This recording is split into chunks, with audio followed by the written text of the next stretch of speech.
Hi guys, Paul here. Josh, Maniacs Meat, episode what, like 16? I think so. Wow. Okay, what we're doing here, we're doing some Italian goodness. We're not listening to Italian music tonight because I didn't get the DVD. This is the what do you call it? Vinyl? Yeah. Vinyl round. Fuck it. Okay. We're listening from Druga Artemorora, which is good too, but it's from the Ukraine, not Italy, but Europe. It's Europe. Close enough. Close enough. It's like the same. They're all communists. No, I'm just joking. Okay. What we're going to do tonight, we're going to do two films. One directed by Joe D'Amato, who does the sexiest films alive, because he actually is like a softcore porn director as well. Ooh. He also did like all the Emmanuel movies. I never, if you ever heard those, Yeah. Emmanuel. Yeah. And then like Erotic Nights, Living Dead, things like that. Stuff we will cover later. Also, Antipafagus, I believe, are Joe D'Amato films. And, of course, another film that is directed by Lamberto Bava, which is The Demons, for example, the classic. Love And, of that course, movie. his father is Mario Bava, who did Twitch of the Death North, a.k.a. Bay of Blood, and Shock. So, definitely, this is a lineage we're talking about of crazy-ass films from Italy. So, we're going to dive right in because I really didn't even watch the films. I don't even know what we're talking about, and I didn't take any fucking notes. So we're going to go right into Josh. And what film are we going to start? Are we going to start with Beyond the Darkness? You want to start with Beyond? Let's Beyond do the it. Darkness. Yes.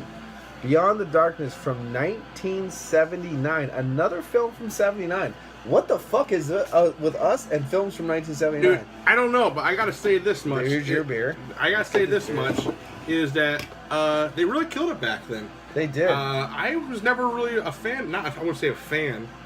I grew up more on the 80s and early 90s horror stuff. So 70s stuff, I dabbled in a little bit, but I want to find out. Over? Yeah, it really is really good stuff, man. Like, very underrated. And, for my friends who are also horror fans, I really suggest to check these movies out. Like, And 1979 was a great film for people in Pennsylvania yes. because the Steelers and the Pirates both won their championship games. Little tidbit for sports, which I don't even like sports, but I know that because I fucking love Pennsylvania. Pennsylvania pride. Fucker. Pennsylvania pride. Pride, baby. Yeah. I do cocaine. We got it. Okay, so Beyond the Darkness, 1979. Joe D'Amato produced, directed, whatever you want to call it, this film. What about this film?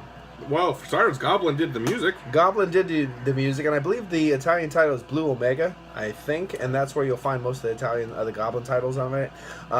It's basically about a rich savant boy, that has a villa and stuff like that. His wife passes away. He likes taxidermy, so he goes fucking apeshit. He taxidermies the bitch, keeps her in the house while he has seducely weird motherly sex randomly with his I don't know, I guess a keeper, some kind of like housemaid keeper named Iris. That was his aunt. No, because I think she was basically like the nanny. Okay. If you know what I mean. Yep. Little baby Frank, I want to suck on my tito. Oh, Tito. Gave me a little bit of Burial Ground vibe when the guy was sucking her tit because the other guy bites it off, but this one, no biting. No biting. But there is biting in the film.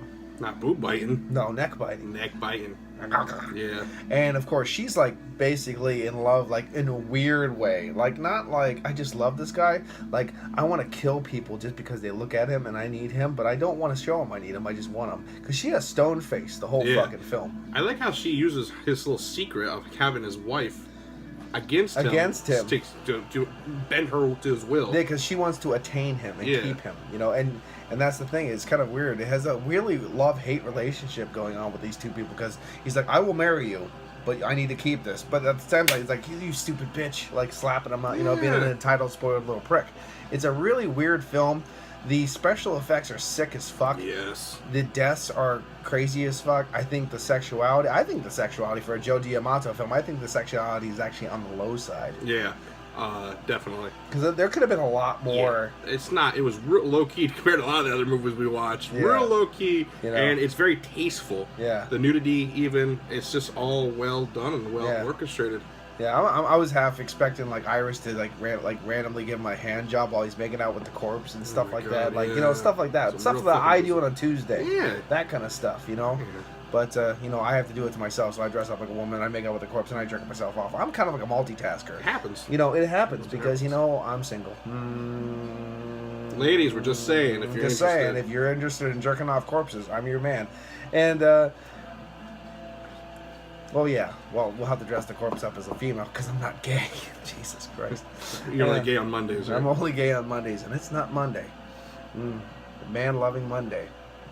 Oh. Yeah, but there's a lot of interesting things. I like how they sweet talk the police. Yes. That rich savant kind of way. Like, oh, no, that's a gift for us. Don't worry about it. Oh, we've seen enough here, guys. We gotta go. I mean, realistically, the dude that kept breaking into the house, the detective. The detective, is that legally allowed? Like, if No. he would have came across anything, would he have been able to use that in court? No, I don't think so. I mean, I know this is Italy. Well, what he would have to have done legally was go to the police and hope it's still there when they got there, but he would still be arrested for fucking breaking and entering. Yeah. You know, so he'd be basically ratting himself. I kept seeing it. I'm like, man, how's this guy legally allowed to do this without getting in trouble? Like, Right. But then he gets in real trouble by the end. You Yeah. know what I mean? Yeah. And very interesting. Now, Isabella dies in the hospital at the beginning of the film. Well, somewhat near the beginning of the film. Isabella's sister comes to visit him later in the film and is a carbon copy of Isabella. Two things. I just want to point this out. Oh, point it out, brother. You died at a fucking hospital, your family's notified, including your sisters. Yes. So how the fuck didn't she know she was dead? One. Yeah. And two, if you're married to a bitch, you're pretty sure you would know that I have an identical twin sister. And he was surprised. I mean, if you're anything like me and don't talk to your side of the family, But she would say, I would never, like, my dad died, I probably won't ever know for a couple months after he's dead. Yeah, but like, but at the same time, if you're fucking a bitch, this bitch, this person, this human being that has no value because she's a female, she would say, "Oh, by the way, I have a twin sister." yeah, I feel like kind of would be brought up. Something would be brought up. Oh, you like fucking me? You'd love a three-way with my sister. I mean, like, there was something that would be brought up at some point in time. I feel that communication was not in this family. No. You know what I mean? No. And why the parents are dead? Was it Bruce Wayne? I don't fucking know. Maybe he's Batman.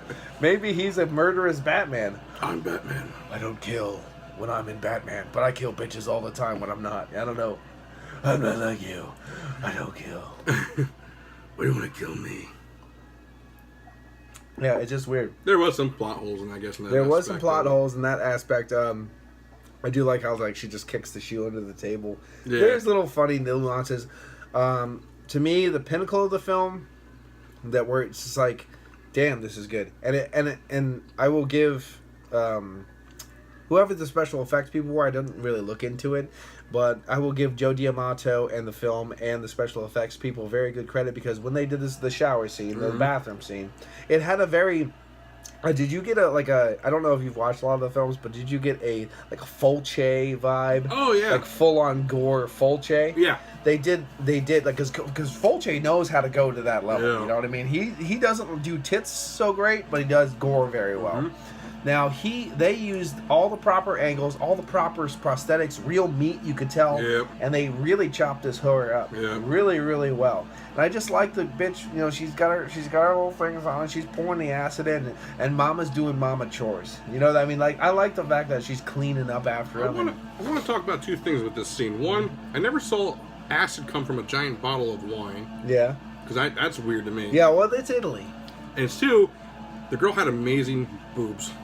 She did. I loved her tan, olive-colored skin Italian boobs. Yeah, with a slight puff nipple. Yeah, they were amazing. I'm like, thank you. When she you. got naked, I go, thank you. This works well. And I like the fact that the girl took a bath in that same bathtub later. Yeah. Yeah. Well, you think the acid would have ruined the bathtub? I don't know. There was a Walter White thing there, the science behind that with Walter White and Breaking Bad when they were doing his Dude Smoothie. And there was, you had to have a certain type of tub and a certain type of acid for everything to go, and Jesse didn't get the right acid, and it ate through the tub and through the ceiling. The dude just came splashed down to the hallway. I have what they call it liquid fire, or liquid lightning, or liquid fire, and I pour it in my drains to take care of, blah, blah, blah. And right around the drain, because I have an old cast iron tub, right around the drain, there's a lot of discoloration from the acid. Where it did eat something. So I was going to say, you could tell that there was something there. And they have an old clawfoot or some kind of cast iron thing. So that was a little weird. But it was interesting to see a girl just nicely getting naked and taking a bath in a place where another girl was disintegrated into a slop. And I liked how the eye survived. Yeah. The eye wouldn't have survived. No, I think it would be one of the things to go. But it was one of those nice effects. Yeah. You know what I mean? It was a nice touch. Apparently, one of the goofs was when the one girl falls out of the closet, she falls face forward. And of course, she would have been face on the ground, but when the camera actually shows you, she's up the other way up. I mean, just little things like that. Other than that, it's one of those films that I've owned for a while. I mean, obviously, I've watched it a long time ago, and I've watched it before then. But it was one of those ones that I bought in a mass stack of films. Like I bought a lot because I do that now and again. When I used to have money, I used to binge buy. And actually, I bought it, and it was probably 3 years before I actually watched it.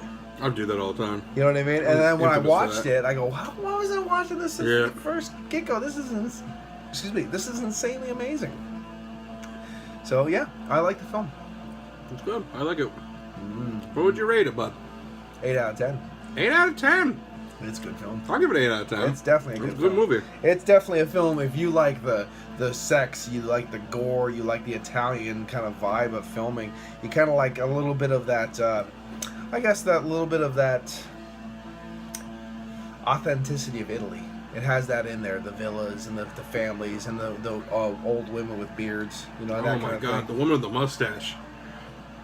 That dinner scene. I was hoping someone was going to point out at that table. I tell you right now, if I was sitting at that table, I wouldn't be able to stop staring. Yeah, that mustache on that elderly woman was so... It was Burt Reynolds thick. Yeah, I think that was nice because she's just going over there. She goes, "It's a me, Mario." I love her husband. He's all patting her hand. I'm like, dude, you do not kiss that. Come on. Yeah, not in the lips anyway. No. Yeah. I bet maybe her other lips are even twice his hair. She's probably got a beard down there. Yeah, that's where the beard's at. The whole hipster beard, all combed out with they can eat ramen noodles out of it. Oh my god. Actually, we're eating some super asada. So we're eating some Italian dried meat right now to just accent and smoke the Gouda. And sour beers. And sour beers. There you go. Chink chink. Ding ding. So overall, what do you think? Yeah, I give it an 8, man. 8 out of 10. It's a great movie. Well played all the way around. Do you feel the main character was a little dry? Well, yeah, but the way how do you feel that everybody? He was played? like dried beef. I don't know. If I really want to let's diagnose the characters. The stone face of Iris worked. Well, yeah, because she was demented. Yeah, no, she was really sick and depraved. And do you feel? Now we didn't watch this film yet. We will be, but there's some films where you find the woman in the film is actually the real sicko, and she's pushing people to be sick. Yep. Do you feel Iris is one of those people? Absolutely. Yeah. I bet none of that would have transpired unless she did what she did, obviously, But like I said, she used his sick wife. Like his wife being in the bed as a doll. Yeah. When he's putting the glass eyes in. There's a little mysticism in this too. Yeah, the voodoo doll. They're trying. Iris wanted her to die so she could have Frank. She must have been engrossed with him his whole life. Must have been. Yeah. Yeah, she's really obsessed with him. I would eventually moved on, I think, but she wanted Frank. I swear there is some weird horror film like that where the nanny or the something actually jerks the one guy off in the bathtub when she's bathing him. There's some kind of weird film like that, but I can't remember. It wasn't a porn, but there's something like that. There's some weird film that I watched that Iris level, that kind of demented, focused Iris level. And the guy was it's just kind of like he is in this film. He's grieving. He's not there. No. And he's being puppeted. He loved his wife. He definitely loved his wife. You could tell. He's always checking on her and stuff, though she never moves. I love the fucking scene where he starts nailing that chick on the bed, and he covers his wife so she can watch. So either she can watch or he can just look at her. Yeah. And focus on her he's fucking somebody else. That chick was not having that. She looked over holy shit! And I would have played it off oh my god, there's a corpse here. Yeah. Let's get out of here and fuck in the woods. Yeah, let's not stop this. Let's just go somewhere else. This isn't even my house. Or you could have done some necromantic shit and got the corpse involved. Well, that's the thing that pisses me about this film. That I was like, and like, it's like if I was in the room, like, and he was shoving her in. Actually, let's talk about that real quick. But like when he was putting her in the incinerator, I'm like, well, did you fuck her? Like, that's a waste of a pussy. Oh, yeah. That is a waste of. I mean, if you're gonna kill a bitch, fuck the bitch. Yeah, you might as well just take. You're already in trouble now. You might as well go the fucking mile. If I'm fucking a bitch, if I'm killing a bitch, I'm fucking a bitch again. Never waste an erection. Never trust a fart. I'm surprised he didn't have sex with his dead wife. He was so fascinated with her. Like, exactly. That's what I'm saying. Like, isn't it weird that Joe D'Amato didn't push those envelopes? Man, because usually Joe pushes those envelopes. Yeah. Now, Joe D'Amato is not his real name, and he has 1,000 different other names that he does make films under. But we're just saying, like, in this film, a Joe D'Amato film, it didn't really push the envelopes. However, the Fulci gore factor was definitely there, which is maybe actually a good thing. So it's a little bit easier for other people that like the Fulci stuff, that like the Argento stuff, to kind of get into. Now, if I read that correctly online, Argento had something to do with this movie, didn't he? Oh, did he? That's what I thought I read. I would check my notes, but somehow they got erased off my phone. So, yeah, so we're kind of winging tonight. We're winging totally. I was hoping he had notes. Oh, fuck. Yeah, we're kind of fucked in that aspect. But I swore I saw where... was he a co-producer, or...? I think he was just assistant on something. I don't know. Okay. Assistant DP or something? Yeah, I don't see his name here in the thing. It wasn't an important role, but I remember him being present on the set and helping him guide him through all this. Like, right. You know, so I don't know. You'd have to Google it. Well, IMBD. Well, I think it's a good film. I think it was kind of interesting, and I don't know. Let's go back to when he puts the girl in the incinerator. She's still alive. Mm-hmm. And they didn't realize that because like they were both looked even though she's stone faced, they both looked like surprised. They kept on checking in like, oh shit, she's alive. Oh shit, she's alive. Look, but I kind of put my mind in the mind of the killers, like in that position, you know, because never mind. And and what the thing was, I was like, don't scream. Like I was going in his mind like, oh, don't scream. I don't want to hear you scream because that's gonna haunt me. Like don't scream, don't scream. And then she never did. But at the same time, I go, oh, she didn't scream because that would have really fucked with them. You know. But she had hot tits, especially after that. You see the nipple? They focused in on the nipple burning like a candle. I love dead bitches. Okay, dead bitches. Dead bitches, and I need to actually build an incinerator. Do you ever? That's another topic. I'll tell you that. Okay. Yeah. Okay, but okay, so 8 out of 10. 8 out of 10. I mean, I guess we kind of nailed what we needed to nail on this one. Yeah, absolutely. I think we covered all the major plot and everything. Like I said, just check it out. I think it's on YouTube. Is it on YouTube? It is on YouTube. Either put in Beyond the Darkness full film or Blue Omega full film. And I think it is Blue Omega is the Italian title for this film. They're probably like, because Italian films have 27 different titles. I know. Why do they do that? It's just marketing and bullshit. And the thing is, like, you can't get into certain audiences with your title, so you change the title to, like, sneak it in, too. You know, oh, it's a German title. Oh, fuck you. You know, so they, like, slide under the radar, kind of, I guess. Bunch of weirdos. Bunch of goddamn weirdos. Well, let's talk about the next movie, because now you're talking about movies with different names. I read online we're doing A Blade in the Dark. Yes. That movie... That movie there... Well, go ahead.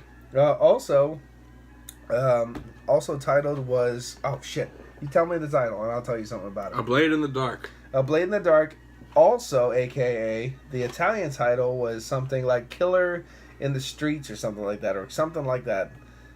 There was another title. The Italian title was... That's what it was. Yeah. And basically what happened was...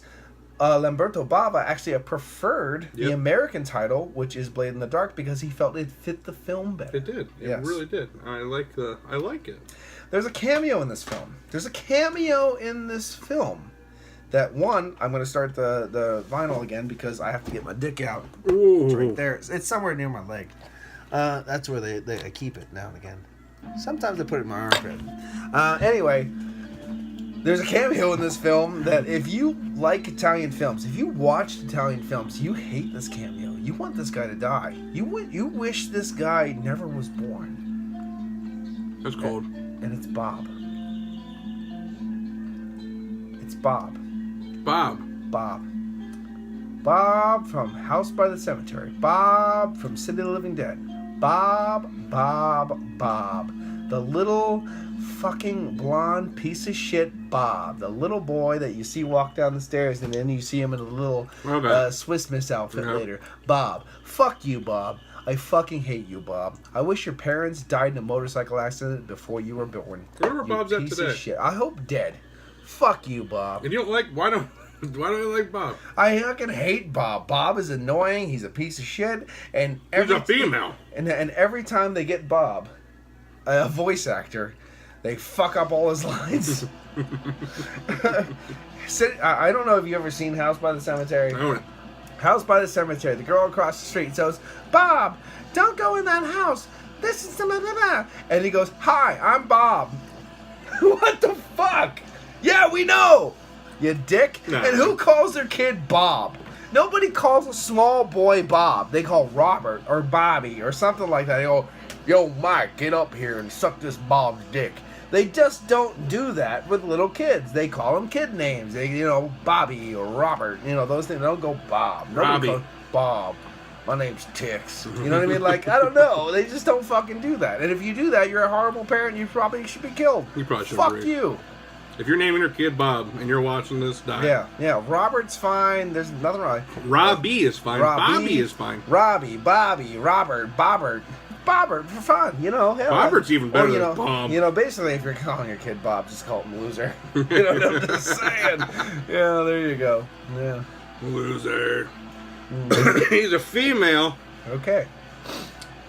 So this is my first Giallo. Okay, let's go. First Giallo. Broke my cherry to this one, Paul. You broke my cherry, and A Blade in the Dark was the cherry popper. What year was this released? 80? It was actually filmed in 1979 again, but wasn't actually released until 1983. Why would they wait so long? I have no idea. Wow, that's weird. But, I mean, it's a great movie. For my very first Giallo, I'm interested in the other Giallos we're going to talk about in the future, but I really, the one thing I can't get about this movie, though, and I'm just going to say this, is the X-Acto knife. Oh, yeah. Click, click, click, click, click. And I like the sound it made. Actually, I think I'm screwing up. I think it was 1983 for everything. Because I think I'm getting the two films mixed up. But one of them has a film date and a release date that's different, but I don't want to say. We're going to say 1983 for release date. If you want to know, Google it. If you want to know, just ask me. I'll tell you. But anyway, yeah, that. I mean, we remember playing with those all the time as a kid, because they were just everywhere. And it was a 6-inch dagger of death. It was like. But technically speaking, if you put a 1/4 inch out, you can still kill somebody. But you can take all the way out, There's a lot of brutality in this film. Mm-hmm. There is a lot of woman hatred in this film. Oh, yeah. There is almost a play on words poetry kind of in this film, too.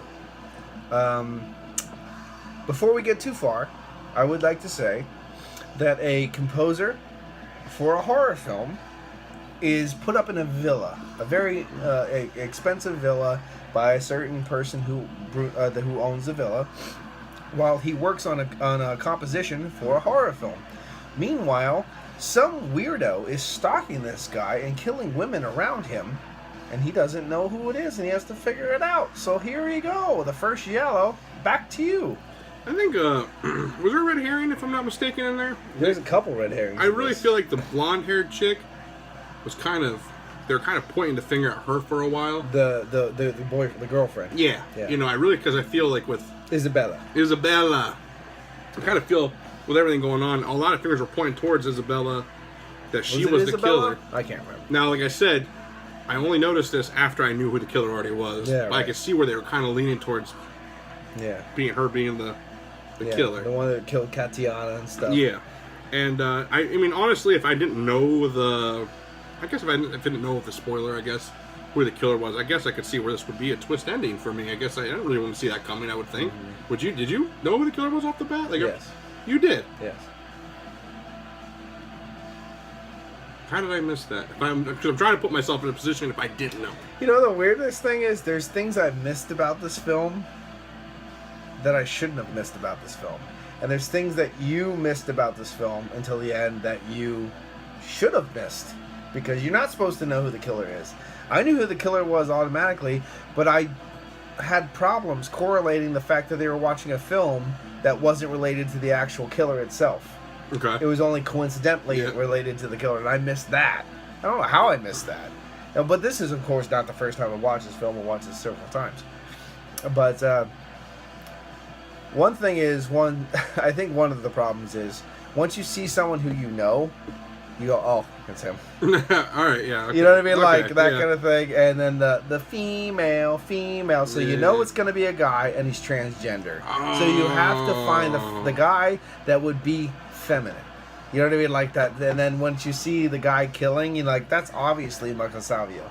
You know what I mean? Like, man, I mean, you put that together now that you say it, it's kind of like, how did I miss that, really? It's like, because I do remember all that aspect of the movie, but I guess I don't know what the fuck I was thinking. who do you think it was at first, when he first got going? Well, I thought maybe he was the killer, the main character. Yeah. Kind of like just one of those, what do you call it, hide and seek kind of things where he didn't know he was the killer, but he was the killer. Right. And then it kind of played out like the girlfriend was kind of like the killer. Well, I had a weird thing after I watched it the first time, and I got to the end, and I was like, oh my god. He wasn't gay, maybe, but technically hit on Bruno at the beginning of the film.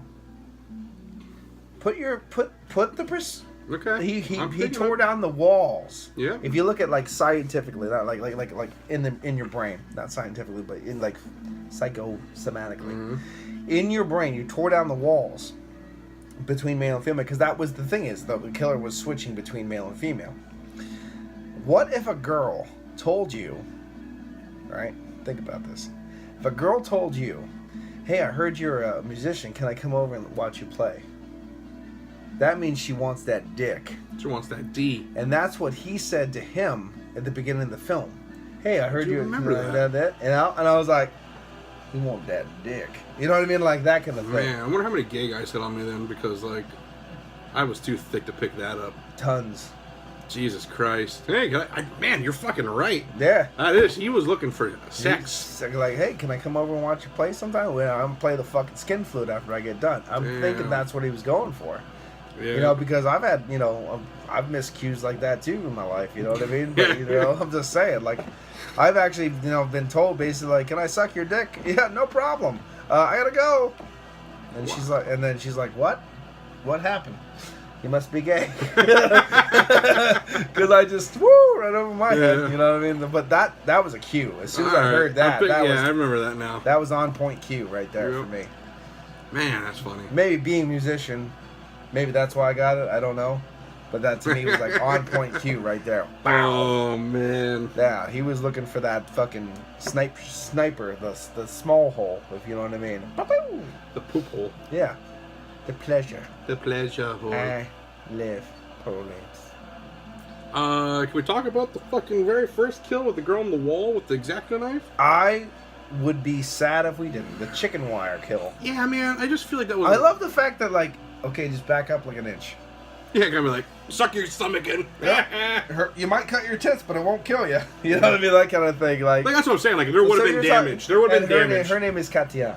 Katiana. I feel like Katiana still would have had damage, with little cuts and stuff and whatnot. But I don't think he would have physically been able to kill her with that. Yeah. Because I'm like if you got behind someone, pulled her hair back, and really went to town. Oh no, you could totally kill. But like he's just going like this with it, like here. Yeah, and like it's a big, violent cut. Oh yeah. See. Yeah. There's chicken wire there, asshole. And then of course the sleuth is looking for things and sees the big wad of hair but doesn't notice it. Well, that's the thing is too, because like he doesn't even have like a grasp on the fucking thing where he could get in there and carve. Like he has like he's kind of like. Look at it. He's pinching the handle just to get it through the chicken wire. What do you think about the? I don't want to say that it's inspired by or anything like that. Ooh, but what I know where you're going. What do you think about the kind of Texas Chainsaw vibe with the killer when he's in woman mode and he's cleaning up and stuff? He's making all those. Yeah, he's making all those noises. Yeah. I always get reminded of Leatherface. Do you know what I thought of actually at the very end of this movie? I could only think of Sleepaway Camp. Sleepaway Camp, Sausage Angela's Fest. the killer, and she's really a boy. Yeah, yeah. I'm like, that's all I could think of at the end of that. Like, So did you think at some point in time? Now I can't remember her name. Excuse me, I can't remember her name. I would say Isabel, the blonde hair, Yeah. girlfriend. Did you think it was going to be like a Sleepaway Camp ending, or just a female ending? I thought it was going to be, well, like I said, I kind of knew who the killer was, but I thought it was going to be a Sleepaway Camp ending. Because I thought, like, literally he was going to be a physical girl. Like, Yeah, because if like he transgendered out, kind of. Like I was saying, because Isabella had a dick, I'd suck that thing because she was cute. Isabella. Isabella antipasto. Ravioli. Yeah, but yeah, that definitely good. So that was your first thought of the transgender. Now I automatically kind of went with the cross-dresser thing. Now in the film, when they were making the film, Michelle Savio is he's a man, obviously. So even if you shave the legs, you can tell a man's legs technically from a woman's legs, and that was the problem they were having. The problem was you know, I know you're going tell you about. Michelle Savio had size, I don't know, 55 feet, because in Europe it's crazy big. So he had almost the same size feet I do, which I have 15, so that's really big.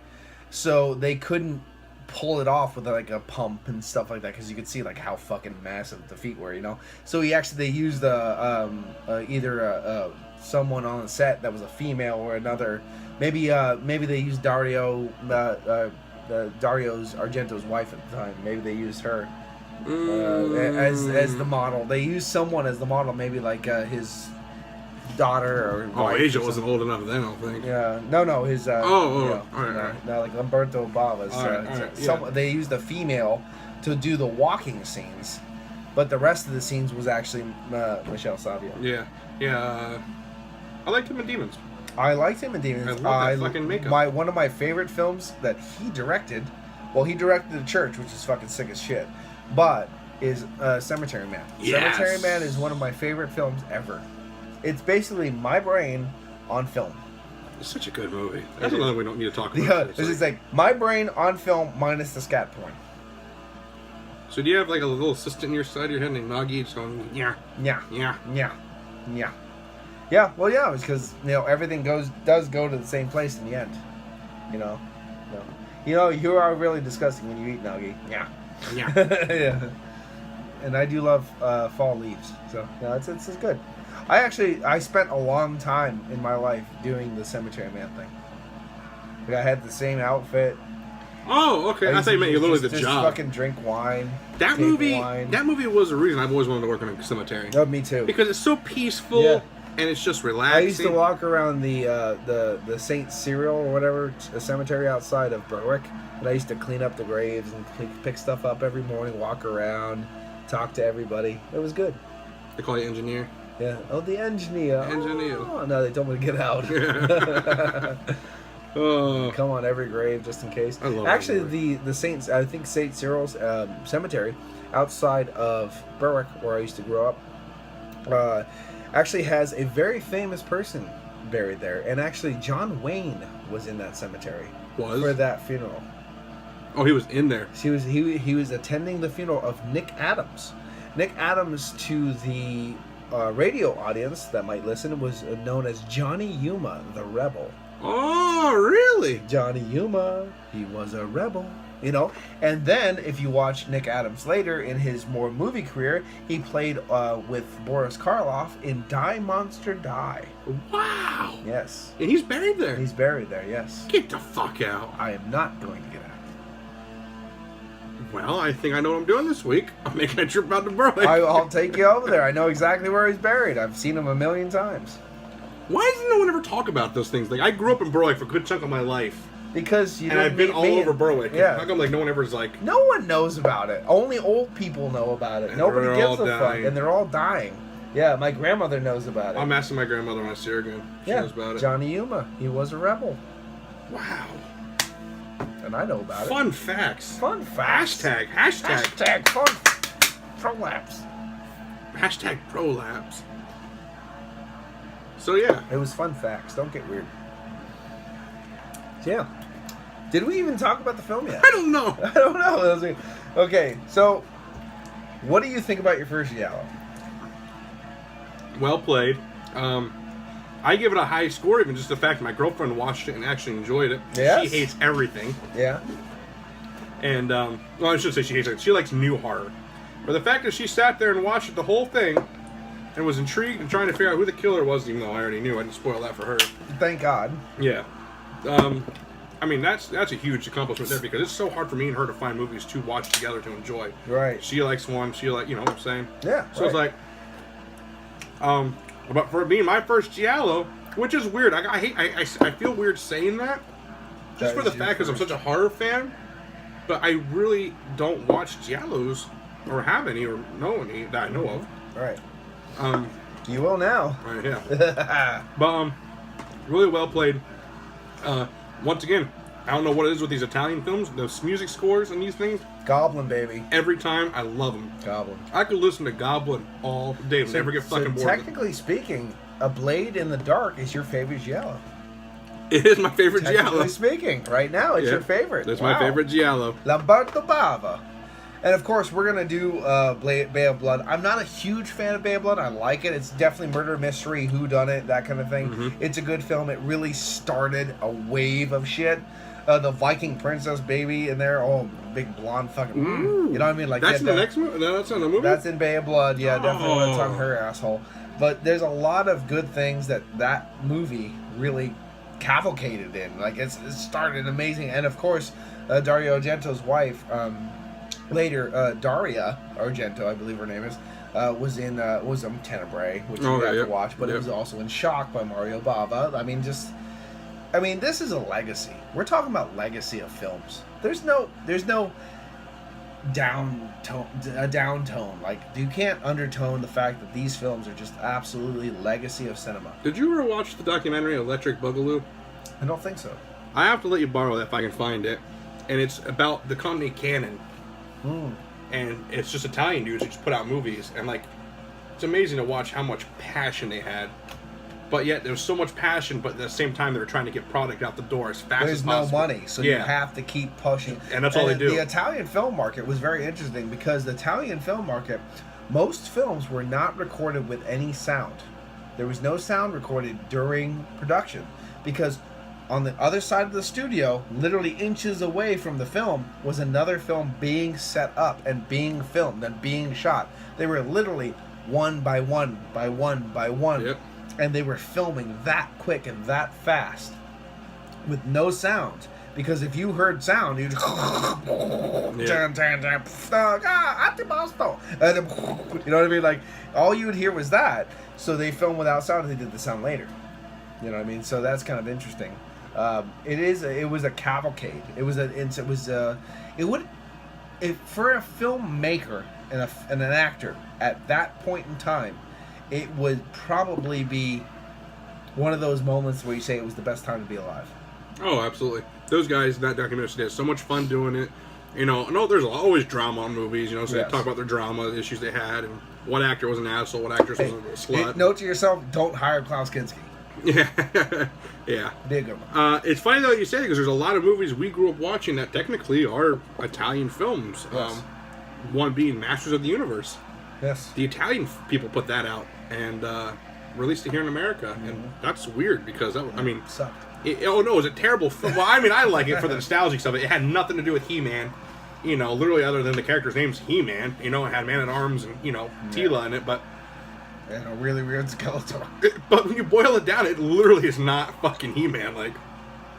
But I mean, I liked it. But it's just weird to think, it's like the Italian dudes put that out. So, and most westerns, a lot of westerns that we grew up watching in the 70s were actually Italian made. The spaghetti westerns, that whole spaghetti western front was Italian directors doing it. 4 of the Apocalypse by Fulci, for example. I mean, just insane things going on in Italy at the time. And it was kind of funny because you saw a peak and then you saw the demise. Oh, yeah. It was a window, like a 10-year window. After that, everything went to shit. It is. It really did. It's weird though because the Italians really had some good. It was like flavor. It was like weird, like 74 to 84. It was just, it's kind of weird. And of course, then new horror, I mean, kind of took off. The franchise horror took off. The 80s took off. The Michael Myers, the Jasons, all those kind of things. The Freddy Kruegers took off. Then you had crazy 80 horror, and it just kind of progressed. And you see the progression. You do. You know what I mean? But that's when Italian films, especially in the late 70s and the early 80s, they went away from making these kind of films so much, and they started literally copycatting what was popular in cinema. Oh, Exorcist. We'll make a Exorcist in Italian and call it Antichrist. We'll make this and call it this. We'll make that and call it that. I mean, there was Great White for Jaws. There was Killer Croc for Alligator. There was, and that's what they did. And I actually like a lot of those films better than the originals. You know what's funny is a lot of the popular movies kind of ripped off predecessors and got more popular. Exactly. One being, I know everyone holds a fucking candle to fucking Rocky Horror Picture Show. That's the fucking horror musical of the fucking world. But really, Phantom of the Paradise was out before that, but no one talks about that fucking movie. And it's literally the same concept, but more of a rockier edge, not so musical. It's more of a, rockier fucking Blue Oyster Cult style kind of fucking music. But, and I've never watched it. Yeah, man. I mean, seriously, and that movie was out probably a year or 2 years before fucking Rocky Horror Picture Show. And then another film that's actually a little bit better, actually, I think, than Rocky Horror was the second Rocky Horror called Shockwave. Shockwave, yeah. Shock Treatment. Shock Treatment? Shock Treatment, and no one ever talks about Shock Treatment It's at the all. unofficial sequel. Yeah. Yeah, I mean, because all the characters are named the same. Even has Rick Mail in it. What? And no one ever talks about Shock Treatment. Bitching in the kitchen and crying in the bedroom all night. People know that song, but don't know where it's from. Weird. Did we talk about this film at all? We did. Did we? We did a little bit. Now, we didn't because guess what? I'm not stopping until we talk about the bathroom scene. When the girl gets the knife through the fucking hand. Yeah. This is, between the two films, this is the most brutal and sexy ass kill ever. And he's just and I like the fact that they make the mannequin. And he's just slamming that son of a bitch into that thing, and then her hand is pulling off the knife, and then of course you trying to clean up afterwards, being all meticulous and anal and woman-like and then stuff. And I just God, I love this film. Yeah, just want to put the bag over her head and smash her. And then he cuts her throat and then takes the bag off and then tries to clean up afterwards. And our fucking sleuth tries to figure it out. You found teeth in your fucking bathtub. You're not calling the cops? Oh my god. Yeah, that's normal. Teeth. Okay. That bloop, bloop, bloop, bloop, and teeth come out. That's normal. Like you said, man. Okay, let's figure it out, Bruno. Bruno, just shoot yourself, okay? The fuck? And Bruno only played music for 30 seconds in the film. It's great. Yeah. He was a great composer. Yeah. He literally played music for less than 30 seconds in the film. Yeah. The score was amazing. Yeah. I know he didn't do the score, but the Goblin score is fucking amazing. The film's great. The poetry in motion, the girl actually making the film gets killed with her own film. That was a first-time kill, I think, for me. You see a lot of kills redone in a lot of movies. Mm-hmm. I've never seen someone be strangled with a film reel. Mm-hmm. Have you? Mm-mm. She literally gets killed by her own killer film. It is poetry. I did cringe when the killer was taking the scissors to the fucking movie and just oh yeah. I go, oh man, that fucking footage. He's just like, shit. And the guy's like, do you think you could fix it? He's like taping together and pressing. I don't know if I could fix this shit. Jesus Christ. Yeah, that was good. Yeah. There's an art. There's an art to film. And people like to pretend to be filmmakers now. One of the art of film is editing. Editing your film. That is your biggest... That's art. That is art. That's art. Anyone can film. You might underexpose, you might overexpose. That's fine. But what a lot of filmmakers do today, they get their shit, they get the cameras, they get the film, they film it. I'm filming. They take their spools in a big stack and send it out to a fucking company, and it comes back as a digital copy, and then they edit it. You fucking faggot. You missed the most crucial and poetic part of filmmaking is in the edit, literally with your things and looking at everything. George Romero literally, someone watched it and he was like this. the whole time. And he was just putting stuff up, and he knew exactly where he was. That's what makes George Romero amazing. That's what makes his film amazing. Like, two things I gotta say: editing and score are most important things in your film. yeah. And I heard a lot of people say Steven Spielberg wouldn't be half as successful if it wasn't for John Williams. John Williams made 3 of his films absolutely fantastic. In Jaws, which is my favorite movie ever, bombed in the first viewing. Bombed. Everyone hated the film. There was no music. The second film showing, with the same people, they applauded because of the music. The music made the film. That's like Tim Burton. Tim Burton wouldn't be half as famous as he was without fucking Danny Elfman. Exactly. Absolutely. Because his music is amazing. Absolutely. He kills it, and it's just now it's part of the Tim Burton fucking world. Yes. You know. But sound is 50% of the film. Yep.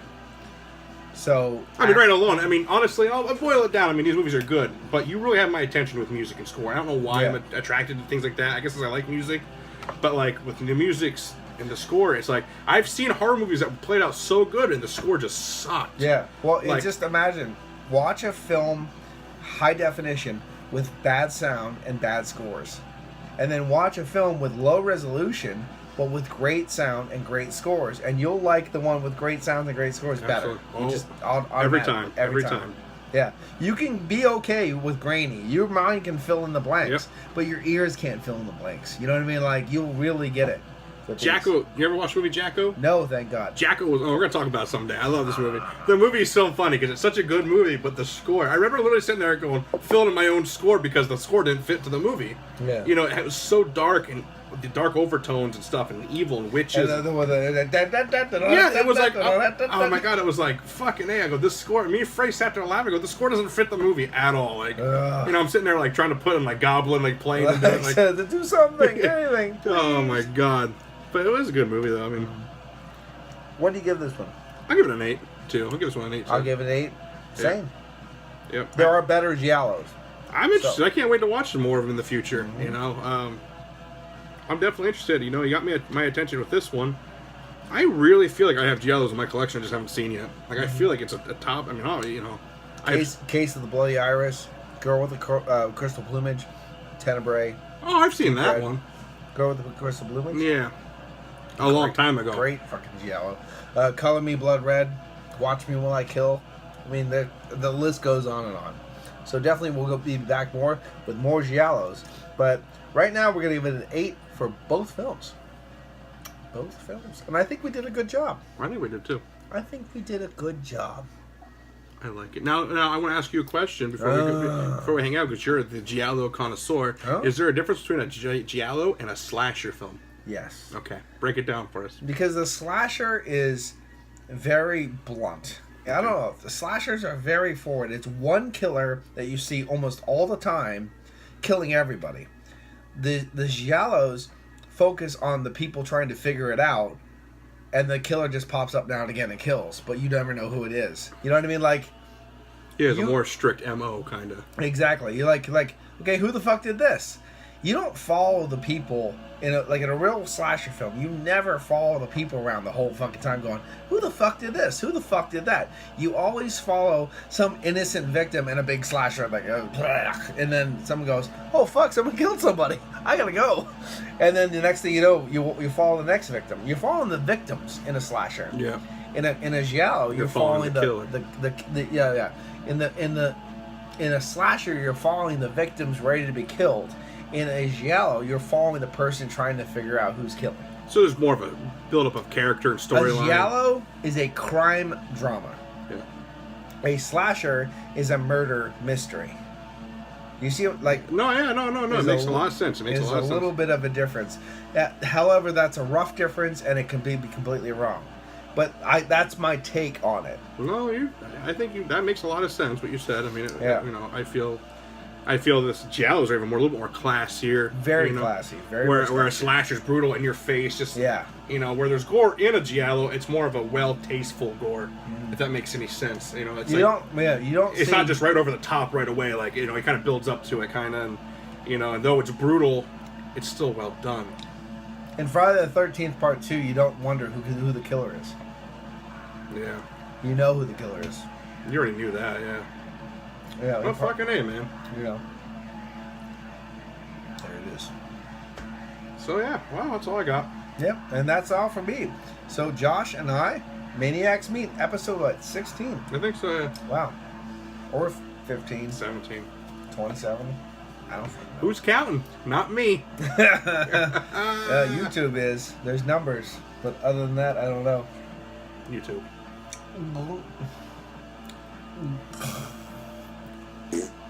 Yeah.